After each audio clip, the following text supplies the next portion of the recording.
আমরা ইতিমধ্যে কিন্তু চলে আসছি নোয়াখালীতে। আর এখানে আইসা আমরা আমাদের খাবার দাবার কিনতে চাইছিলাম, কিন্তু এখান থেকে যা দেখতেছি পর্যাপ্ত পরিমাণে খাবার নাই, বুঝছেন।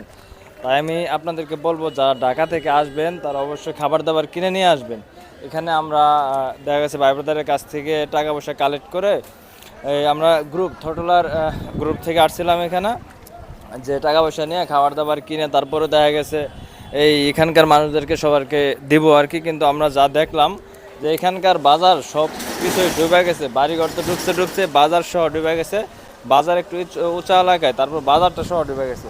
এদিকে দেখেন সব দোকানগুলোতে খাবার মোটামুটি শেষ, মরিচ চিরা এগুলো সব কিছুই শেষ এখন। তাই আমি আপনাদেরকে বলবো, যারা যারা ঢাকা থেকে আসবেন তারা অবশ্যই কিন্তু খাবার কিনে নিয়ে আসবেন। এখানে আইসা যদি বলেন যে কেউ কিনবেন, তাহলে কিন্তু ভুল করবেন।